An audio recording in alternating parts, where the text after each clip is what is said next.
Hey Bill, how are you?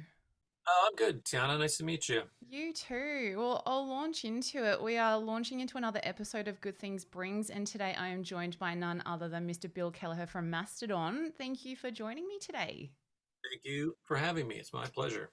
Well, you seem to be a very, very busy man. From an outsider's perspective, you've had tours, new music, your snazzy new ESP Royal Shiva. But tell me, how is life feeling right now in this moment? Are you feeling good?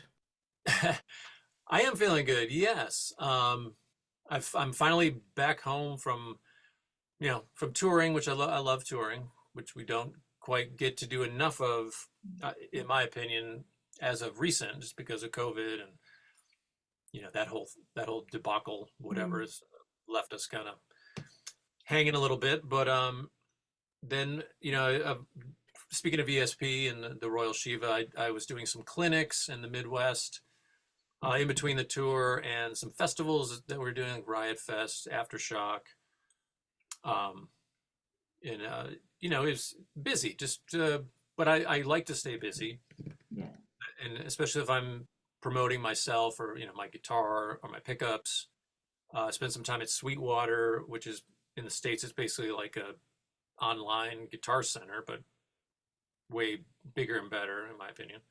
Yeah, hell yeah. Just been networking, meeting a lot of new people. I'm sitting down in my house in my basement. This is like my little recording studio. And as of a couple days ago, I just did some stuff for UA Audio, and they do a lot of interfaces and make really great plugins for Pro Tools and recording software. And they've hooked me up and been so kind to me and gave me my studio like a whole makeover. So I've been Mm. hooking all, plugging in cables and microphones and just, getting ready for new Mastodon material, which I'm very excited about that. It's just been difficult because now it's almost the end of the year. And Mm. like I said, I'm finally home from the whirlwind of doing all that. And I just want to sit on my ass, but it's like, no, now it's right. Uh, get your shit together, which I am. But, and then on top of that, there's just the duties of being a husband and a homeowner and Mhm. a father of two teenagers and just regular life. So Yeah. I'm happy to be home and being able to do all that stuff. Well, it sounds like you're very good at balancing plates. And that's the thing, like, even just the family life and all of that is just a full time job in itself. So my hat is off to you. And another thing you're going to have to shove into your schedule is making the not so quick plane trip out to Australia this December. But it's not your first time out here by any means. It has been a little while though between shows. What is making you most excited about heading back to Australia this year? Oh, well, I'll be coming from Hawaii, so that'll be Mhm. nice because we're doing Thanksgiving there, Nice. which they don't celebrate there because of the, yeah, indigenous people and whatnot, but we won't get into that. But my son goes to college there, so we'll be there for that'll be nice. And then I think the quick trip over Yeah. down. But I don't know. There's just something very magical and special about Australia that I've always loved. I mean, I never in a million years thought I would get to visit as a kid before before Mastodon formed and started touring and all that. Mm. But someone literally just on my last interview asked me almost the same exact question. I was like, he's like, what is it? Is it the food? Is it? I'm like, it's just everything. It's just like a nicer version of here. I feel like because there's you're on the coast everywhere and it's That's beachy, it. it's sunny, and it's different. It's just like people are just seem people just have a good vibe, and Mm. that's how I envision. All my Aussie friends are just like they're just funny and they're fun to hang out with, and I don't get to see them enough. And I don't know, it's just like it's like my world here, and it's like a duplicate, but it's just nicer. It's like the same things, but way cooler. And maybe because I'm jaded and I've been here my whole life, and it's just a breath of fresh air. Very very Southern California kind of vibe and beach, Mm. surf, seafood, beautiful weather, all that shit. It's all great. I would move there in a heartbeat. Hell yeah. Well, you'll be coming in summer, which is very smart of you too. So it'll be a nice, hopefully, the sunny weather will be holding out for you. And You touched on it earlier. You have been playing a bunch of shows and festivals this year, and you, of course, have been celebrating the 20th anniversary of Leviathan. It is a masterpiece of an album. Like, obviously, to risk stealing the album title, it's a Leviathan of an album, not just for how it sounds, but its legacy is just like amazing to this very day. But how have these shows been for you personally to perform and revisit this album in a live setting from start to finish? It's been amazing. Like I I really enjoy playing like an album and advertising it as that, and because the true fans are getting what they want. Mm. They're not guessing like, should I go out and see Mastodon? I don't, I saw them last time. Not sure what songs they're going to play, but Mm. you know, some of like my favorite bands have done. Oh, we're going to play this whole album. I'm like, fuck yeah, I'm totally going. I'm totally not going to miss that. So every night it just got better and better and better. It was like 5,000 people the first night, 6,000, 7,000. I was like, this is awesome. Halfway through the tour, you're really in your groove. We're like playing all the songs really well, and we've had the biggest production on that Ashes of Leviathan tour Mm. that we've ever had. We've got pyro, um, we've got like the video wall. We have Creature that comes out, and kind of like Eddie from Iron Maiden. The Sasquatch comes out, and it's like a well-oiled machine. Like a Mm. week or so into it, and it's exciting to me. It's invigorating to just go out there and to be able to play these songs that are 20 years old, which is, that's kind of a long time. And people are, they're buying tickets and they're coming out. And I'm just so humbled, I'm just like, man, people, I never imagined that I would be going from touring and living in a van with four wheels and a smoking engine, driving ourselves all across the country, to selling out Red Rocks in Denver, playing the songs that we wrote 20 years ago, Mm. with all this accoutrements, the fire and the video and the lasers. It's like, man, is this really happening? This is amazing. So I never take anything like that for granted. I just appreciate all our fans and the people that put us where we are today, because I know how hard it is to be a band, especially starting nowadays. It's like almost impossible. Yeah. So I'm just very, I can't say anything bad about it. It's great. It's amazing. I love to hear that. And I think that's the thing is like, firstly, 20 years, like what even is time? Because I still remember when that album came out, and I do not feel like it's been 20 years. So it's awesome that after all this time, you are still enjoying it. And obviously with any piece of art, everyone's going to have their own favorite, for personal reasons or whatever. For you, now that you've been playing these again and you're kind of revisiting something you potentially haven't played for a little while as well, was there a song that surprised you that you absolutely just adored playing? Like, or was it just you've always had the favorite, you always knew what it was going to be, it's always been the same one? I mean, there's a good handful of those songs from Leviathan that were already in our wheelhouse. Like, Mm. we've been playing a bunch of those already, but there were a few that were challenging. For instance, like Iceland, like that song we wrote after going to Iceland, is just being blown away. Like, what a beautiful place, Mm. Norse gods, and all these mythical tales, and all the just wild terrain and everything there, and all the geological wonders. And I remember when we were rehearsing to, I hadn't played it, and that song we had just only played on maybe one or two tours 20 years ago when the album first came out, but it just kind of, I don't know why, we just stopped playing it. Mm. But I remember I start the song, so I'm starting it, and Brahan is just looking at me like, dude, it's way faster than that. I'm like, really? I mean, I wrote it and I can barely play it. I can't. He's like, it was 20 years ago, dude. We were a lot. You were in your 30s. So like, okay, yeah, you're right. All right. So let's Yeah. try this. But that song was always, or not was always, but on that last tour, I really enjoyed playing that.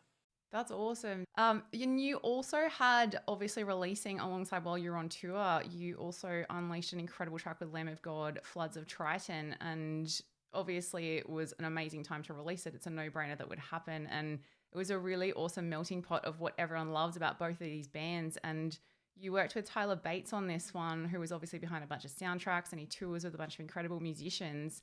But it's not the first time you've creatively crossed paths with him. He executive produced the Dark Knight's death metal soundtrack that you featured on as well.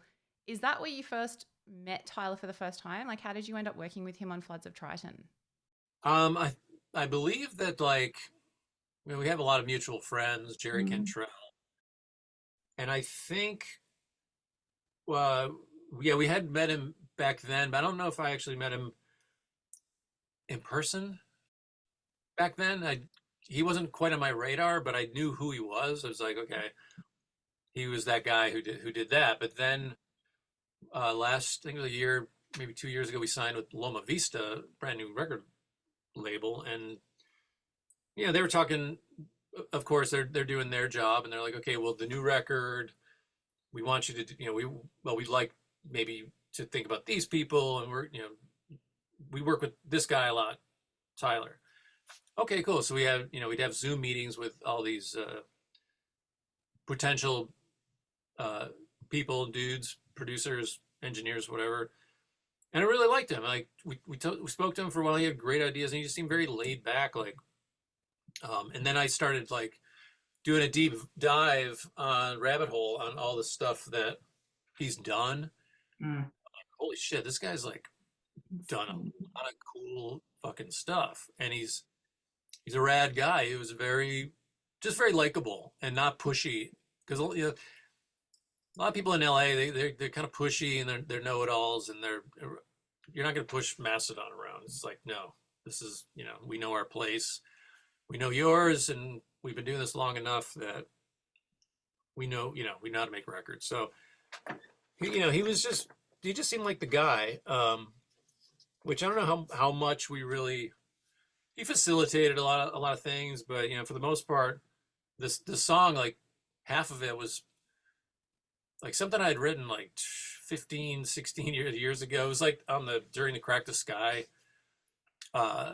sessions. I think I had one or two of the riffs, and it was kind of an old song that never went anywhere. And then we stripped some of it away, and Braun was like, hey, what if we do this, play this? And he came up with a couple riffs. And it was one of those things where the record company really wanted us to do some collaborations with other artists. And we're like, okay, it's not as easy as you think. Just hey, just call up so-and-so and have them come over your house and record, or write a song today and send it to somebody to it's just doesn't really work like that. So we're trying to make them happy, as well as I do want to release something ASAP, just because it's been 3 years, and we thought, oh well, we're touring with Lamb of God, and we're great friends with Randy. Let's ask Randy to sing on it, and Mark to play a solo, and it was amazing. And Randy just fit right in with he sounded like he should be in our band. You know what I mean? Yeah, well, it turned out to be amazing, and it obviously was such an incredible thing for fans when it just came. It was an amazing 2-for-1 on top of that incredible tour that we were all salivating over here in Australia. Another person that you were obviously touring with too is Kerry King, who of course will be part of the Good Things Festival this year. I dare say there's going to be a lot of familiar faces on that lineup for you, but is there a band on that bill that you are most keen to either hang out with in the compound or catch live? Is there anyone up your sleeve that you actually want to try to check out this year while you're here? Well, when I was a kid, I was a huge Violent Femmes fan. Yeah, and I've never got to see them, so I would really like to see them. Yeah. I'm trying to look at the lineup. Yeah, Violent Femmes for sure. Maybe Billy Corgan. Check that out.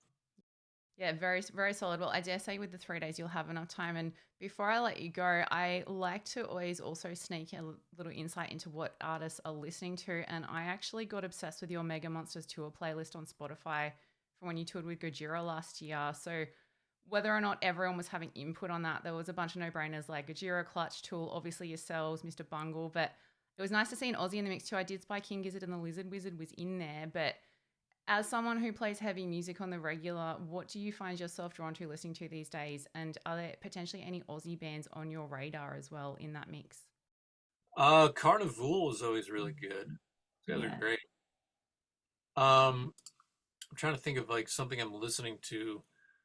I'm never prepared for that question because yeah, I mean, I'm like a big fan of like old kind of old grunge or like Swami Records stuff, like Rocket from the Crypt.